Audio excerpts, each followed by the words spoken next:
Hi everyone and welcome back to another video on this channel. Today is going to be a bit more of a chatty one. It might be quite a long video, although I'll try and sort of keep it fairly short, but we'll see how we go. So I wanted to talk about my experience with antidepressants and also my struggles with anxiety and depression. I think I have suffered with this for about 3 years now. I do think throughout my life I've always had like mild anxiety and mild depression, but it wasn't ever anything that I could not sort of cope with. I was still sort of able to live my life normally. It was very much in the background, whereas now it is something that is, I'm struggling to live a normal life, I guess. So I think this all started about 3 years ago, when I was about 22. It's around the time when I first moved into my own place. I think around that time I had a lot of stress with my family anyway. I think that's always been present, but it wasn't ever anything that I couldn't cope with. I think it was just a case of sort of accepting it. I'd also had a lot of work stress. I think it was in like the sort of winter months when it became a lot worse, because I was getting up for work at like 6:30 and like not getting home till like 7 o'clock, and I was getting home and like going to work when it was still dark, so I felt like I was just at work all the time and just like really long days. I think around that time I was also working 6 days a week, so I had like one day to myself. And I think what made it really bad for me was the fact that I was also trying to come to terms with living on my own for the first time, because although I was 22 and I'm a grown-up, I guess, I should have been fine with it, but I really wasn't. And there are a number of reasons for that I can't really go into, but it was difficult for me. And with that obviously came like the financial aspect as well. It was really expensive. I didn't have a lot of money, and of course all of that just worried me. But at first it wasn't ever anything that was like too overwhelming. I think it was again just a case of sort of accepting it. And then it got to a point where I started to have a lot of trouble with the place I was living in. I had people ringing my doorbell at like 2 o'clock in the morning in the week, and it was like 3 or 4 nights out of the week, and it was just like really overwhelming, and it was kind of annoying because it just meant that I wasn't sleeping properly, and then I was tired all the time, and it just, it just gets to like a point where it's like too much basically. And I remember this one incident, and I can't remember if it was in the week or on the weekend, but someone had done the same thing. Like they'd rang every doorbell in like all the flats, because there was about like 6 flats or something. And I was just like, oh God, it's just going to be one of those people again. But this time it was different, because he actually managed to get in. I'm not sure who let him in, but I thought, well, maybe it's one of their friends or whatever. He's surely just going to go upstairs. He didn't. He actually tried to get into my flat.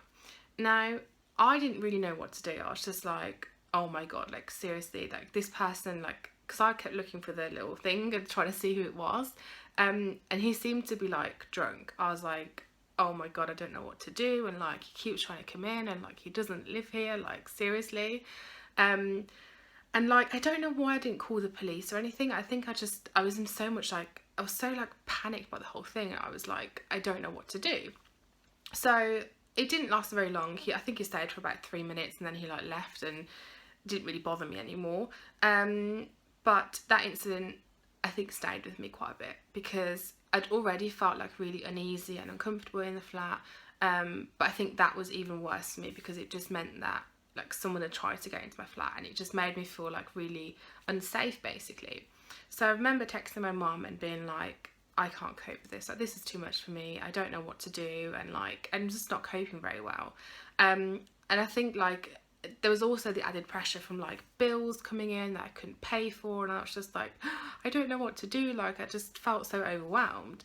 And I then decided to go to the doctors. Again, I don't really know what I was expecting to like happen. I was just like, I'm just gonna go and see sort of what happens. And he said to me, he's like, we can give you counselling. Now, I'd been to counselling previously, and I didn't really think it helped me that much.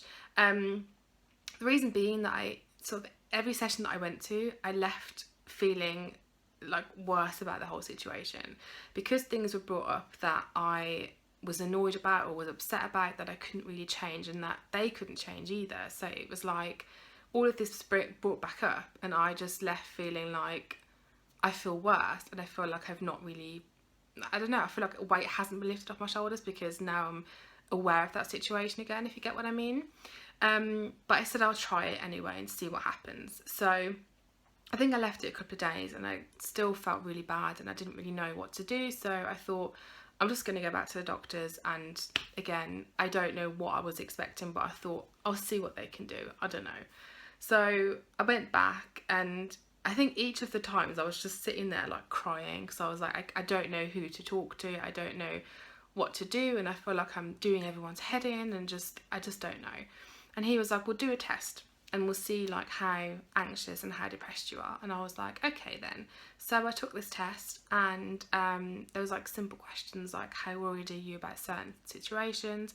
And I do feel some of the questions were a little bit like, I don't know, these are very circumstantial. Like I feel like there was one, it was like, oh, are you worried about money? And I was like, well, at the moment I am, because I don't have a lot of money.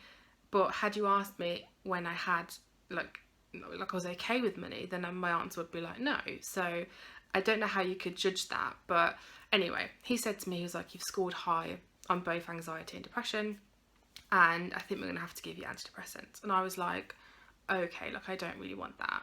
I don't know why I was so like, I don't know, I just felt really weird about them. And he was like, well, what was you expecting then? Like maybe going on to antidepressants for just a little while can help you sort of get over this little blip you're having in your life maybe, and just make you feel a little bit better so that you can cope with situations. So I was like, okay, fair enough. So he gave me citalopram, and I can't remember how many milligrams. It might be like 10 or 20. It wasn't a lot. And I was quite hesitant to take them, obviously, but I think after like a couple of days I said, I'm just going to try it and see what happens. So I took them for around 3 weeks, I think it was, and I didn't feel any better.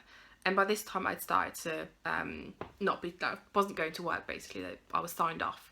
So I think it was around the 3 week mark I had a panic attack, and I've never had a panic attack ever. I genuinely felt like I was going to die. It was like all of my muscles were like tensing up, and I was just like, I'm going to die, like this is it, I'm going to have a heart attack and all of that. And this panic attack lasted all day. Like I had my uncle pick me up, and he like, you know, I went to his house and like he looked after me, and since that sort of occasion it happened all of the time. They weren't as bad as this first one, but it got to a point where I couldn't stay on my own basically. I was okay in the day, but on the nights I couldn't stay on my own. I literally had to have someone that stayed over, or I had to like go to my aunt and uncle's house, or you know, it was that bad that eventually my mum had to actually stay with me for 2 weeks straight because I wasn't able to stay alone. So obviously during all that time I was off work, I wasn't going to work, I was just sort of sitting at home doing nothing. And eventually I had decided that I'm going to have to move out of this flat because it wasn't going to get any better. You know, and these tablets I was taking weren't great, and obviously I had stopped taking them at some point as well because my doctor was just like, if you don't like taking them, don't take them basically. And I was like, okay, well, you know, I'm left with these panic attacks, like what do I need to do about them? And he was like, we'll give you beta blockers. I was like, okay, right, I'll try them. They didn't help at all. I just felt really faint, and I still had panic attacks, so it didn't really help me at all. And then in the end he said, we'll try another antidepressant called metrazapine. And by this time I was like, I don't know if I really want to do this. Like this, I just can't see this getting any better. Like every time I take something I just feel worse. So I started taking them anyway, and you take them at night. So I wasn't getting up until like 4 in the afternoon. I was completely zoned out. I wasn't able to really do anything, and I was still just as anxious. And again, I only took them for like 3 to 4 weeks. And like in hindsight, I feel like I should have taken them a lot longer and maybe sort of just not, I don't know, just got past the stage of having these side effects, and maybe they would have helped me. But I just ended up feeling like I was left with something that I didn't have in the first place because I'd never had panic attacks or anything. So eventually I had to move out of my flat and move to my mum's house because I was so like, I was having to rely on people being there all the time that I wasn't able to live my life like a normal person basically. So And by this time I'd also become completely housebound, so I wasn't able to go anywhere really. Going to the shops, like just literally 5 minutes down the road, was too much for me. Couldn't do it. Going to appointments was literally the worst, and I still struggle with that now. And I don't know why I got so bad. I don't know if it's because I was sort of just sitting at home and sort of feeling sorry for myself almost, and not really being very proactive about it.